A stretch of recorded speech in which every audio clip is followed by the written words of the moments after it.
What? Oh, Cammy, you came in with a powerful background. You can retire now. All right. So, hi, Gary. I'm Kami. Nice to meet you. I write for the mamadiaries.com. Hi, MamaDiaries.com. Nice to meet you, Cammy. Nice to meet you. So, Rovender, he's such a layered character. What drew you to this role initially, and how did you find his voice? Uh, wow, that's a great question. Let me start with the voice part first, if I might, because that more than any other show I've done, that's what sticks out in my head. Because when they showed me the drawings of him, then I kind of get an idea of what he's like, and then they'll give me some cues in it. So we experimented so much with his voice as we were recording. I would record an episode, Mhm. make it more creature-like sometimes, use more of his language because there's a whole different language that his people, his beings speak. So we worked a lot with finding that sweet spot for Rovender's voice to be. I have a file folder of papers with dialogue of his language. So just trying to learn that language as much as I can, so it sounded very natural when I would speak it with her. It was a challenge finding his voice, and I say that to say this, Cammy. Acting is pretty easy most of the time. I'm going to be honest with you. But when you're learning a different language that is not even a human language, it really is a challenge, and you have to get emotion through it. So that took a bit. What I love about this and what drew me to it, and still draws me to it, and makes me applaud when I watch it is the creators, the producers, the directors, and the other voiceover artists, how much caring they put into this show. From the artwork to the story itself and the importance of the story of finding home, whatever home truly is. Your home that you know as your home might not really be as much of a home as some other place. Your home, your family, your friends, working through loss, not just by yourself, but with others who may have been through something similar to you. All of those elements, like it takes it to a very real place and a very needed place and a place that really does have heart and truth to it. I love the truth of it. Sometimes it's bumpy, sometimes it's smooth, but sometimes it takes a bumpy road to get to a better place.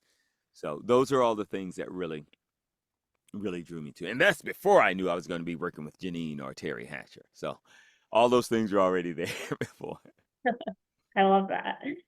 So, I kind of feel like there's almost like a father-daughter connection between Rovender and Eva. Was that something that was intentional from the beginning, or something that sort of developed as the series went on? Well, I will tell you this. I did get to meet with the writer of of of of the book is The Search for WondLa.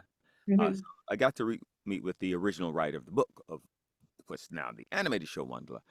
And so all of that stuff was already built out in his head. He sees the big world. The good people over at Apple TV Plus and the directors, they see the big world. For me, it was not there yet, and I did not realize all that Rovender has been through. Uh, he's dealing with a young girl who's looking for her family, doesn't know who her people are. He's the guy who suffered loss. He's actually lost his family. He had a child, he had a wife, very loving family, and now he doesn't have them anymore. So part of his being not the nicest to her comes from his own hurt. And also, once he does become, like you say, fatherly to her, it's that kind of that fear of, I don't want to lose anybody else. I have to do everything I can to protect you. Either I can't let you in, or once you're in, I have to do everything I can to be there for you. So he is a very complex guy who just seems mean at first, but you realize he's been through a lot. Um, and now he is in that fatherly best friend kind of place and protector, where like, you're here, I'm here for you. And you'll see in season 2 That starts April 25th on Apple TV Plus. You'll see in season 2 that she is genuinely there for him too. Right. So as you said, the world of WondLa, it's absolutely beautiful. The visuals are stunning. So as a voice actor, how do you kind of build a connection to that world when you're not physically seeing it during the recording? Two things as a voice actor, if you don't see it, I do ask for as many photos. Like, hey, you guys have a picture of what he looks like or what this town looks like. If they have anything like that, they'll show it to me to kind of get me in a feeling. Other than that, I have to depend on like Bob's, who was show running this bad boy, and executive producing it. I have to depend on him to really paint that picture of the world for me. And then each kind of lends to itself. Like if they hear me doing some heavy breathing kind of stuff in there, then they kind of change up my look a little bit, the world around me, and definitely I lean in heavy on what they say. And it really was great talking to the guy who wrote the book, his best-selling book series. It really was great talking to Tony because he kind of gave me some ins and outs of, you know, what he saw the character as. Things are always going to go through some changes, but I get to glean a little bit of his brilliance from that as well.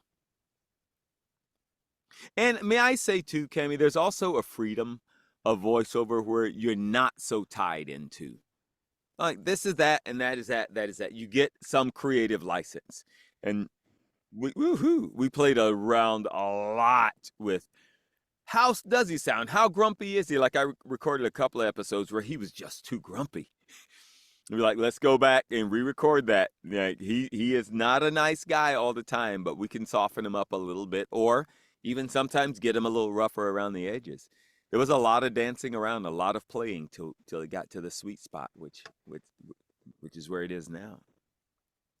So one last question. If you Yes. could have any takeaway, people to take away after watching season 2, what would you hope that they take away from the series? Well, as a guy I'm from a huge family. I have 6 sisters, 2 brothers, one mother, one father, and a lot of friends who I consider family. I hope what they take away is that feeling of finding your home, finding family, friends, and what those people genuinely mean to you and what you mean to them. That's what I hope they take away. And the second thing is just the pure enjoyment and beauty of the show itself and the story that stands on its own.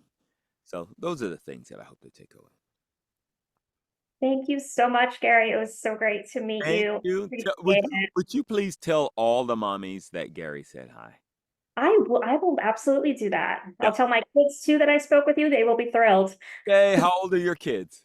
They are 11 and 15. Oh, they're almost college now. Oh, I I know. know. So Trust me, my son is he's graduating next month and is like, wait a minute. No, he was just 10 years old. So fast. love those little faces. Yeah. Well, thank you. It was great to meet you. Nice to meet you, Cami. Thank you.